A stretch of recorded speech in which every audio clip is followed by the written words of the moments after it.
કાર્યવાહી યથાવત છે। ટેક્સટાઇલ માર્કેટમાં આવેલી રાધે માર્કેટની 411 દુકાનોને સીલ કરાય।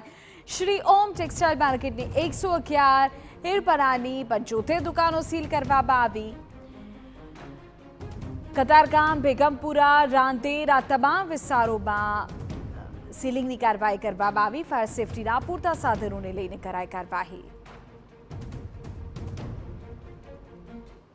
રાજકોટની અંદર આગની દુર્ઘટના બાદ તમામ શહેરોનું જે તંત્ર છે તે કામે લાગ્યું છે। ત્યારે સુરતની અંદર પણ સુરત ફાયર વિભાગ દ્વારા છેલ્લા 2 દિવસથી અને સુરત મહાનગરપાલિકાની અલગ અલગ ટીમો દ્વારા છેલ્લા 2 દિવસથી અલગ અલગ વિસ્તારોની અંદર જે સર્ચની જે કામગીરી કરવામાં આવી હતી અને ત્યારબાદ જે બેદરકારી દેખાતાની સાથે તમામ જે છે મોલ હોય, દુકાન હોય, શોપિંગ સેન્ટર હોય છે તે સીલ મારવાની જે કામગીરી છે તે કરવામાં આવી રહી છે। અત્યારે દ્રશ્યો જોઈ શકાય છે તે પ્રમાણે સુરતના પીપલોદ રોડ ઉપર આવેલો જે છે ઇસ્કોન મોલ છે ત્યાં મોટી સંખ્યાની અંદર દુકાનો આવેલી છે। મોટી સંખ્યામાં લોકોની અવરજવર હોય છે। તે ફાયર સેફટીના અભાવના કારણે અને કેટલીક શરતોના નિયમોનો જે ભંગ થતો હોવાના કારણે સુરત મહાનગરપાલિકા દ્વારા આ જે છે મોલ છે તે સીલ મારવામાં આવ્યો છે।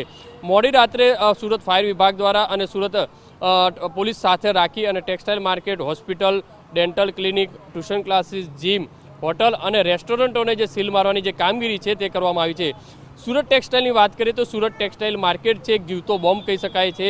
અલગ અલગ 411 દુકાનો છે તે સીલ કરવામાં આવી છે। તેમજ જે ઓમ ટેક્સટાઇલ માર્કેટની અંદર 111 ઉપરાંત હરિપન્ના ટેક્સટાઇલ માર્કેટની અંદર 25 દુકાન, વરાછા ઝોનની અંદર ટર્નિંગ પોઈન્ટ કોમર્શિયલ જે બિલ્ડિંગ છે તેની અંદર 57 દુકાનો જેટલી જે સીલ મારવાની જે કામગીરી છે તે કરવામાં આવી છે।